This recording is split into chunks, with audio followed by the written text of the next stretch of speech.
Well, joining us now from London is Diego Moya-Ocampos, a senior analyst for the Americas with IHS Markit. Thanks very much for being with us.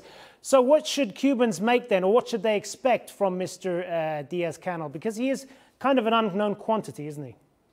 Absolutely. What we can expect from Miguel Diaz-Canel is policy continuity and gradual economic reform, but no democratic political opening or Cuba's moving towards a more pluralistic political system. And why do you think that is? Is it because he's kind of still trying to strike a balance between the two and knowing as well that Raul Castro is still there in the background?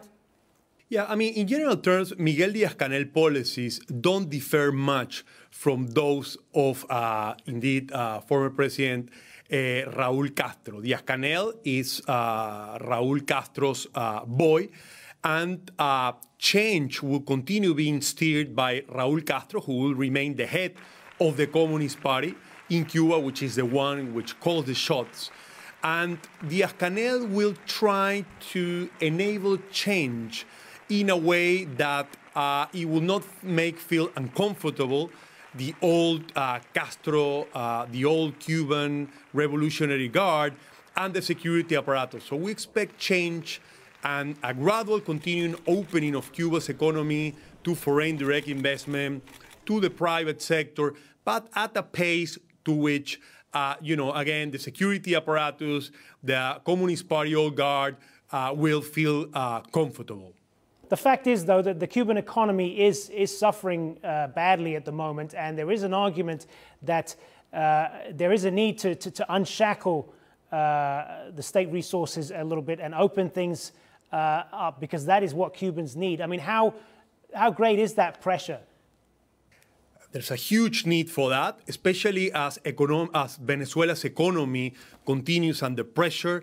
Venezuela no longer sends 100,000 barrels of oil per day to Cuba, as it was the case some years ago. Venezuela is currently sending 40,000 barrels of oil per day, and this remains Cuba's main source of income over remittances, over revenues from the tourist sector. So, indeed, as Venezuela's economy continues under pressure, and as the potential for more U.S. sanctions on Venezuela, more isolation of that economy continue increasing, so will Cuba have more and more need to indeed open up the economy.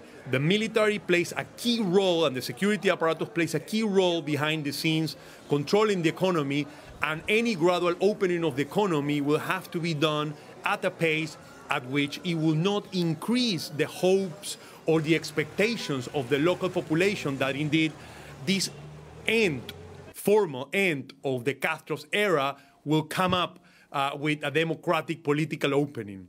And what about the Trump factor? Because we've seen this sudden slide in relations with the U.S. since he became president, not long after diplomatic relations were restored after over 50 years or so. Well, what's the potential impact of that? Certainly. I mean, we expect that the relation between the U.S. and Cuba will continue deteriorating. Rapprochement efforts advanced by former President Barack Obama have been reverted at the moment. What we expect from the U.S. administration of incumbent President Donald Trump is that he will continue constraining or restraining U.S. investment towards Cuba, and that he will continue pushing for more restrictions in terms of trade.